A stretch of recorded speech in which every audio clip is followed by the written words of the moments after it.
नमस्कार दोस्तों, मैं आचार्य रविंद्र अध्यात्म अवेयरनेस पर आपका स्वागत करता हूं। आज का विषय है जिसका हम विश्लेषण करने जा रहे हैं, शुक्र ग्रह।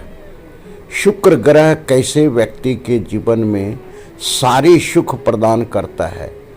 धन दौलत ऐश्वर्य आराम सारे चीज़ अगर कोई देने वाला ग्रह है तो वह शुक्र ग्रह है। यहाँ तक कि समझिए कि भाड़िया अर्थात पत्नी की भी जो कल्पना करते हैं उसके भी जो कारक ग्रह है वह शुक्र है, और स्त्री के लिए पति कारक ग्रह है वह शुक्र है। इस तरह से आप समझिए कि पांचवें के कारक जो है शुक्र संतान के रूप में आते हैं, और सातवें के कारक जो है सो स्त्री के रूप में आते हैं, और नौवें के कारक भाग्य के रूप में आते हैं। तो ये सारे चीज़ तभी संभव है किसी भी व्यक्ति के जीवन में जब उसे शुक्र को मजबूत कर लेता है। अर्थात शुक्र अगर उसका मजबूत हो जाता है तो उसके जीवन में ये सारे चीज़ प्राप्त होंगे ही होंगे। अब हम इसको तीन दृष्टि से विश्लेषण करेंगे। पहला दृष्टि है कि कुंडली में शुक्र की स्थिति अगर मजबूत होती है, उनकी दशा अंतरदशा चलती है, तो निश्चित रूप से आपको सब चीज़ मिलेगा। अगर दूसरी स्थिति वास्तु की स्थिति में अगर शुक्र जहाँ के अधिपत्य ग्रह हैं वहाँ किसी प्रकार का वास्तु दोष नहीं है, तो आपको सुख समृद्धि गाड़ी बंगला सब चीज़ मिलेगा। और तीसरा है न्यूमरोलॉजी में आपके जन्म मूल्यांक के आधार पर, भाग्यांक के आधार पर 6 अंक अगर आपके लोसो ग्रेड में आ रहा है तो आपको निश्चित रूप से गाड़ी बंगला सब चीज़ मिलेगा। अब हम इसका विश्लेषण करते हैं कि शुक्र खराब है तो मूल रूप से समझने की कोशिश करें। वह व्यक्ति का मन स्थिर नहीं रहेगा। दूसरी बात है उसे चर्म रोग होने की संभावना रहती है। तीसरी बात है कि वह साफ नहीं रहता है, गंदा रहता है।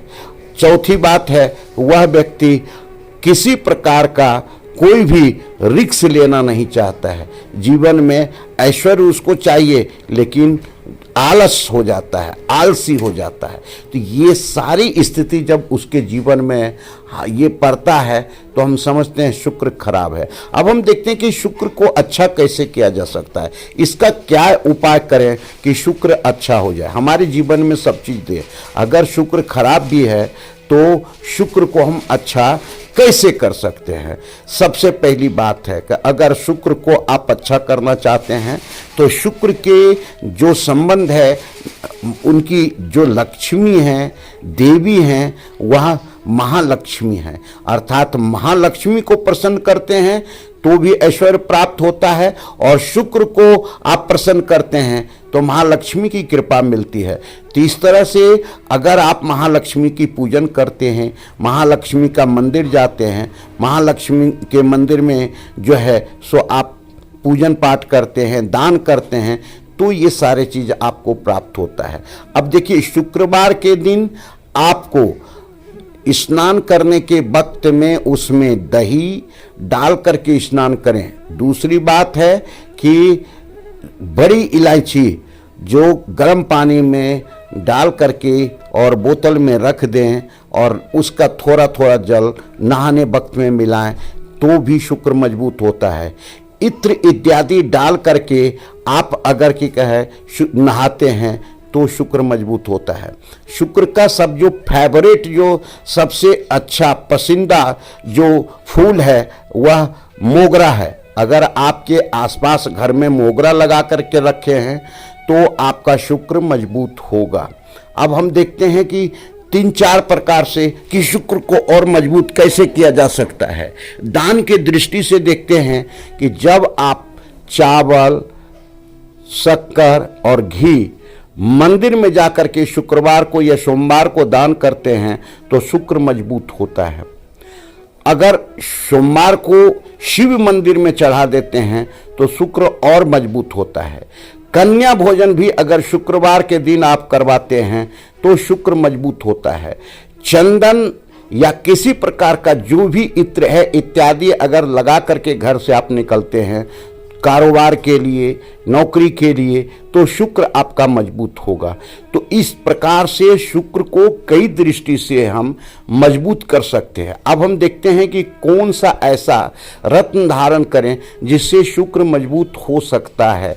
हीरा है, उसके बाद जो है ओपल है, लेकिन ये सारे जो भी हम रत्न धारण करते हैं कोई किसी भी ज्योतिषी के सुझाव पर ही करते हैं, लेकिन स्फटिक ऐसा है कि वह विशेष रूप से किसी को लाभ ही देता है, हानि नहीं देता है। तो स्फटिक की माला धारण कर सकते हैं। अमेरिकन जो है सो डायमंड आप धारण कर सकते हैं। तो इस तरह से सभी धारण कर सकते हैं और शुक्र उसका मजबूत हो सकता है। अब शुक्र के लिए जड़ इत्यादि भी आप रख सकते हैं। घर में जो भी खुशबूदार पौधा है उसका जड़ अगर अपने पास पर्स में रखते हैं तो शुक्र मजबूत होगा। कि जिसमें बहुत अधिक खुशबू है, जैसे चंदन है इत्यादि का जड़ अगर आप रखते हैं तो आपको है ये शुक्र मजबूत होगा। अपने पर्स में अगर कानी उंगली के बराबर चंदन का टुकड़ा रखते हैं तो निश्चित रूप से शुक्र आपके मजबूत होंगे ही होंगे। अब हम वास्तु की दृष्टि से आते हैं।